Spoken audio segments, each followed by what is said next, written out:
राज्य सरकार की गलत नीतियों की शिकार। जी हां, आजकल आउटसोर्सिंग के तहत रोजगार देने की योजना समाज में बहुत बड़ी समस्या खड़ी करने वाली है, क्योंकि आउटसोर्सिंग के तहत जो रोजगार दिया जा रहा है, एक तो उसमें शोषण है, दूसरी वह कुछ समय के लिए होता है जो संतोषजनक नहीं है।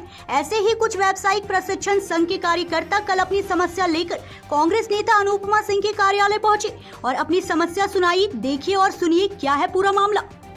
नमस्कार, आप देख रहे हैं न्यूज़ इंडिया 24। मैं हूं आपके साथ पंकज सिन्हा। आज हम झरिया क्षेत्र के कांग्रेस कार्यालय कहते हैं कि भाई जनप्रतिनिधि वैसा हो जो हार और जीत को कोई महत्व न दे।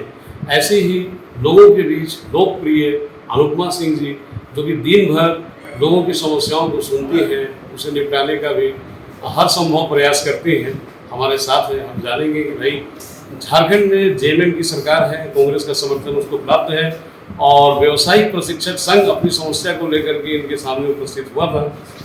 क्या बोलना चाहेंगे भाई? अभी शिक्षकों लोगों से मिली वोकेशनल कोर्सेज पे उन्हें आउटसोर्सिंग के द्वारा 9 साल से रखा गया था, लेकिन आज अचानक से उन्हें किसी एग्जाम्स के तहत डराया जा रहा है कि शायद इन्हें हटना होगा। तो ये उनके लिए काफ़ी गंभीर बात है, क्योंकि एक शिक्षक है, वो लोग इतने सालों से बच्चों को तैयार कर रहे हैं। बच्चे, उन्होंने जैसा कि बताया कि आईआईटी तक उनके बच्चे जाते हैं। तो इस तरह के शिक्षकों को मुझे नहीं लगता है कि हमें खोना चाहिए किसी संघ के द्वारा या किसी।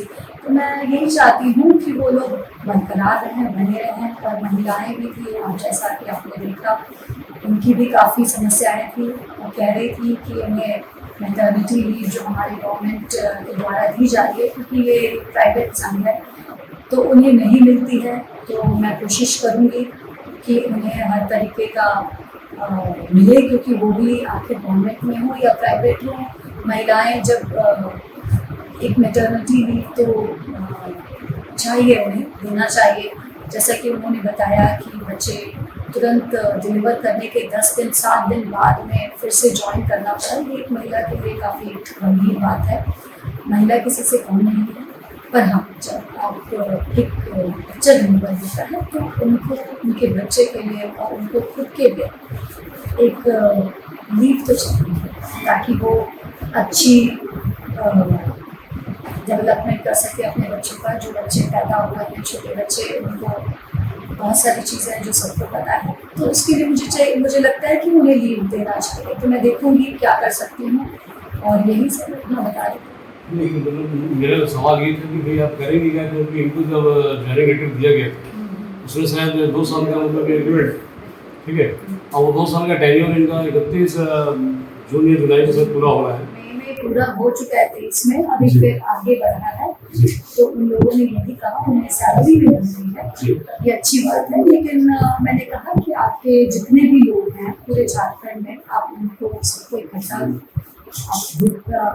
होगी और उनसे कोशिश कि हमें इसकी आवाज़ उठानी है। तो वो ज़रूर मैं कोशिश करूँगी कि उन्हें पहुँचा सकूँ उनकी आवाज़ रांची तक, ताकि उनके लिए कुछ किया जा सके। बहुत बहुत धन्यवाद। तो अनुपमा सिंह जी अपने प्रशिक्षक लोगों के आवाज़ों को रांची तक पहुँचाएंगी, सरकार तक पहुँचाएंगी, और जो प्रयास करना है वो करेंगे ताकि उनका भला हो, और यथासंभव कोशिश करेंगे कि भाई इनकी भी नौकरी बची रहे और नए लोगों को भी फिर से नौकरी मिलता रहे। हमारे साथ व्यवसायिक प्रशिक्षक संघ के लोग हैं, जिन्हें अब ये डर सता रहा है कि भाई उनकी नौकरी चली जाएगी, एग्ज़ाम के नाम पर उन्हें मतलब कि बेदखल कर दिया जाएगा नौकरी से। और यही नहीं, मैटरनिटी जो लीव वगैरह होता है, इसके साथ भी बहुत खिलवाड़ हुआ है और इनको बहुत शोषण भी किया गया है, ऐसा इनका कहना है। हम बात करेंगे। मैडम, क्या नाम है? मेरा नाम कोकिला कुमारी है और हम बोकारो जिला से हूँ, ठीक है। और आज हम लोग यहाँ अनुपमा मैडम इसलिए मिलने आए हैं क्योंकि हम लोग यहाँ सरकारी स्कूलों में 9.5 साल से कार्यरत हैं, आउटसोर्स एजेंसियों के तहत, जो कि हर दिन हमारा शोषण करती है किसी न किसी रूप से। और हम लोग सरकारी स्कूल में जहाँ कार्यरत है वो बहुत रिमोट एरिया में होता है, पहला। और दूसरा, वहाँ जो सरकारी शिक्षक है उनके बराबरी ही हम लोग काम करते हैं। हर वो काम वो जो वो लोग करते हैं हम लोग भी करते हैं। लेकिन उसके बावजूद हमारे सौतेला व्यवहार किया जाता है।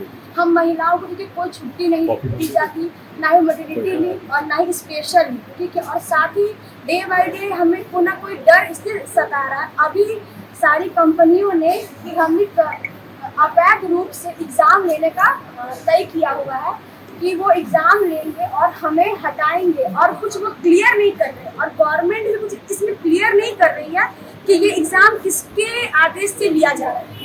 अगर ये एग्ज़ाम सरकार द्वारा लिया जा रहा है तो हम लोग इसके बारे में कुछ सोचेंगे। पूरा संघ, पूरा झारखंड के जितने 1000 प्रशिक्षक कुछ इस पे अपना विचार जरूर लागू करेंगे। और अगर इस प्रकार से हमें भ्रम में रख के और हमारा शोषण करके एग्ज़ाम लिया जा रहा है और हमें डराया जा रहा है, ये हमारे लिए बिल्कुल सही नहीं। और हमारा तनाव में डे बाई डे हम लोग तनाव में जी रहे हैं सर।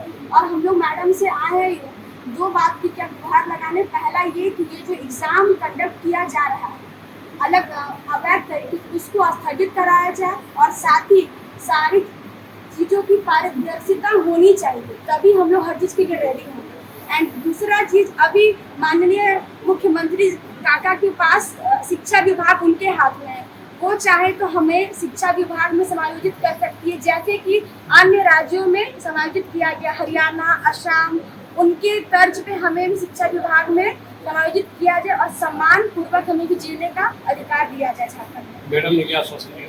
मैडम ने आश्वासन दिया है कि वो हमारी बातों को सीएम तक पहुंचाएंगे और अपने स्तर से वो जो हो सके जी जान लगाएंगे और हमें न्याय दिलवाएंगे।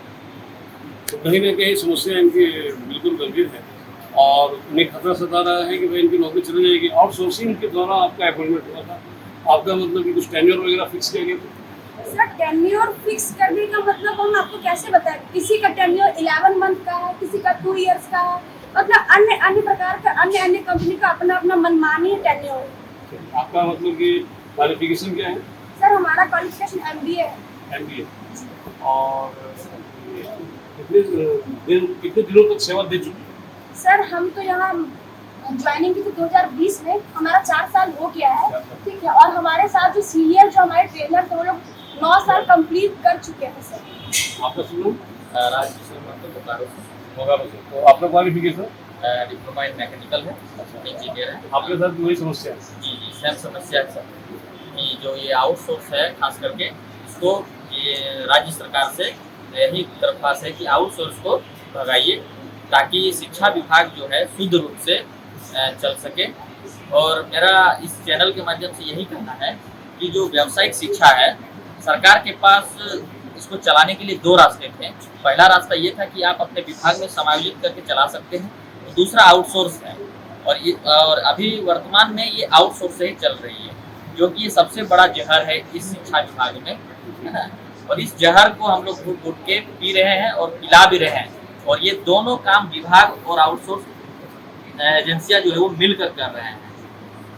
चलिए, बढ़िया बात है। आउटसोर्सिंग कंपनियां चाहे वो शिक्षा विभाग में हो या किसी और भी विभाग में क्यों ना हो, ये कहीं ना कहीं अपने एम्प्लॉय का शोषण तो करते ही हैं, इनको सैलरी भी कम देते हैं, और हर प्रकार से ये किसी भी सरकार के लिए बहुत बड़ा अभिशाप बन सकता है। एक बेरोजगारी की बहुत बड़ी समस्या खड़ी हो सकती है अगर इस प्रकार से लोगों को कुछ निश्चित समय के लिए आउटसोर्सिंग में ही सही, अगर अल्प अवधि के लिए जॉब दिया जाता है, फिर उन्हें बेरोजगार कर दिया जाता है, तो सोचिए कि बेरोजगार तो पहले से ही खड़े हैं और बेरोजगारों की कितनी लंबी कतार खड़ी होंगी। कहीं ना कहीं राज्य सरकार को इस पर ध्यान देना चाहिए। सहयोगी परविंदर सिंह के साथ पंकज सन्हा की रिपोर्ट।